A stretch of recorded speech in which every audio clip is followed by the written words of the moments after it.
চৌধুরী সাহেব, এই যে না নামের মাইয়া, কথায় কথায় খালি রাগ হয়। আনে গুন্দে শুনে গেলি হইছে, ঝগড়া কত প্রকার কি কি সব শুরু করে। আব্বা সব থেকে বড় হলো এর কাছে আমার বিয়ে দেওয়া, আমার সময় দেয় না, আমার সঠিক দায়িত্ব পালন করে না। চৌধুরী সাহেব, আপনার রাজকন্যারে কইয়া দেন সময় দিতে হইলে চাকরি ছাড়তে হইব, আর চাকরি ছাড়লে শ্বশুর ভাই থাকা লাগবো। আর তার থেকেও বড় কথা, সারাদিনে ঝগড়া যেটি আর ভাল লাগে না। চৌধুরী সাহেব, আপনি আপনার মাইয়ের জিকান্ত কি চাই? আব্বা ও আমার সারাক্ষণ অবহেলা করে। আচ্ছা, আমার কদি অবহেলাটা কি এটি তো বুঝলাম না। অবহেলা হইলো এই মফিজ আমার সময় দেয় না। কেগো জামাই, তুমি কমে থাও যে আমার মাইয়ের সময় দাও না। চৌধুরী সাহেব, আমি করি চাকরি, আমি তার করে বই থাকলইব না। সকাল বেলা যাই আর বিকেল বেলা চললেহি, তাহলে মা অফিস টাইম বাদে সব সময় তো বাসায় থাকে। আরে আব্বা তুমি চুপ করো, বাসায় থাকলে ওই বকি, ওর মন তো আর বাসায় থাকে না। কিরে জামাই, মন কমে থুইয়াও? চৌধুরী সাহেব, মন তো বাসায় থাকে, কিন্তু যেই চিল্লা পাল্লা যে ঝগড়া যেটি আপনার মাইয়ে করে তাতে আর মন বাসায় থাকে না, তখন যায় জাহান নামে। আব্বা সারাক্ষণ মোবাইলটারে টিপতেই থাকে, মোবাইলের মধ্যে যে কি ওই ভালো জানে। কি গো জামাই, মোবাইলের মধ্যে কি? চৌধুরী সাহেব, আপনার মাইয়ের লাগে 2 মিনিট যদি শান্তভাবে কথা বলি, 3 মিনিটের মধ্যেই ঝগড়া বাইতে যায়। এর লেগে অসহায় ভাবে আমি মোবাইল টিপি, যাতে বেশি কথাও না হয়, ঝগড়া জাতীয় না হয়, শান্তভাবে যেন সংসার করতে পারি।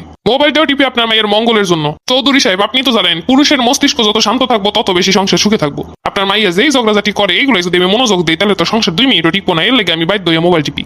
আব্বা সবকিছু মিথ্যা কথা, জি ওদি ঝগড়াঝাটিটা কি লেগে করি? কি গো জামাই, মাইয়া কইতাছে সব মিথ্যা কথা। চৌধুরী সাহেব, আমি অফিস দিয়ে আওয়ার লগে লগে শুরু করে দেয়, কই গেছিলা, 2 মিনিট দেরি হইছে কেন, 10 মিনিটের দেরি হইছে কেন, রাস্তায় জ্যাম থাকতে পারে না, সে জ্যাম কেন থাকবো এই নিয়েও সে আমার লগে ঝগড়াঝাটি করে। বাজার একদিনে সব না বইলে এক এক দিন বলবো। কোনোদিন যদি একটা জিনিস ভুলা যায়, তাইলেই শুরু হইব কুরুক্ষেত্র। আর যদি কই যে একটা লিস্ট করে দাও, সব কি মনে থাকে, তখন কয় কি জানেন, মনে কেমনে থাকবো, মনের ভিতর যদি আরেকজন থাকে। চৌধুরী সাহেব, এমনকি আমার রাইতে ঘুমাইতে পর্যন্ত দেয় না। 2 মিনিট পর পর কত সব আজগুবি কথা মাথার ভিতর আইবো, সেগুলো আমার জায়গায় জায়গায় জিগাইব।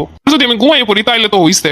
গুরুত্ব দেই না, অবহেলা করি, তাহার কোনো দাম আমার কাছে নাহি। তার জন্য যে আমি কত কিছু করি, তাতে তার হইব না। পাশের বাড়ির ভাবির জামাই কি করছে, ওইটাই আমার করণ লাগবো। চৌধুরী সাহেব, আপনার মেয়ের পরিবর্তে 6 লক্ষ টাকার অফারটা কি এখনো চালু আছে? দেখছো আব্বা কত বড় লোভী, ওর আসলে দান্দাই হইলো লোভ। কোনো জামাই, আমার মাইয়া এত সস্তা না। চৌধুরী সাহেব, 2 দিন পর পর আপনার মাইয়া কই তোমার লাগে থাকুম না। 2 দিন পর পর যখন কয় থাকুম না, সইবা যাও, তার থেকে আপনার কাছে আপনার মাইয়া থাক। ভাইরে ভাই, খাইতে দিলে কইব কি আছে তোমার, আমার বাপের বাড়ি দেখছো। খেতে দিলে কইব কি আছে তোমার, এর থেকে রাস্তায় সব ভালো, আমার বাপের বাড়ি দেখছো। চৌধুরী সাহেব, আপনার মাইয়া নেওয়ার সম্ভব না। এর থেকে 6 লক্ষ টাকাই ভালো ছিল। কথাই আছে, চোর গেলে বুদ্ধি বাড়ে। জি না, তুমি আমার এত সহজে ছাড়লে, আমি তোমার এত সহজে ছাড়তাছি না। জামাই, তোমার আগেই কইছিলাম, আমি যা কইতাছি তোমার ভালো লাগে, তখন তো শুনলে না। শ্বশুর বাবা সেই দুঃখিত, কপাল টাকাই। কোনো যা করছো করছো, মাইয়ারে নিয়ে সংসার করো, তাহলে এই ঝগড়াইতে মাইয়া কার কাছে বিয়ে দিমো? বা তুমি কার পক্ষ নিয়ে কত কইতাছো কদি? তোর পক্ষ নিয়ে তো কইতাছি। মাইয়ারা যে ঝগড়াইতে হইছে, দিন দিন আমরাই সামলাইতে পারি না। জামাই কেমনে কি কইব? মাইয়ের বাপ জামাইরে বুঝাই হুনে দিয়ে দাও, তাহলে এই ঝগড়াইতে মাইয়া আর কারো দ্বারে বিয়ে দিতে পারুম না। আচ্ছা, আমি বুঝাই হুনে কইয়া দিতাছি ওরে। কোন মা এরমের সংসারে ঝগড়াঝাটি করতে নাই, আমার লগে এত রাগারাগি করতে নাই রে মা।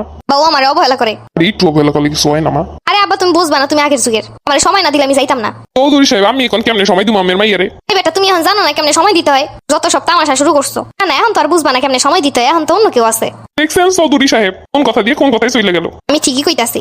এর লেগে কয় মাইয়া কলিজেরা কাটতে দিলেও কইব লবণ কম হইছে। জামাই শোনো, তুমি মাথাটা ঠান্ডা করে মাইয়ারে লইয়ে যাও। চৌধুরী সাহেব, আমি আর যাইতাম না, আমের মাইয়া লইয়ে হেনি থাকবো, এত জ্বালার ভাল লাগে না। এল্লাল্লাহ, আমেরা একটু আমার লগে দেখেন আমের মাইয়া কি কি করে আমার লগে। দরকার হইলে চাকরি সাইডে দিয়ে যেয়ে থাকবো। তাও তো হইব না, তাও তো তুমি মোবাইলে লইয়ে সারাক্ষণ থাকবা। আচ্ছা, মোবাইলটাও চালামু না। তাহলে তখন তো খাবার ঘুমাবা। চৌধুরী সাহেব, তাহলে কোন আমি করবো নাকি?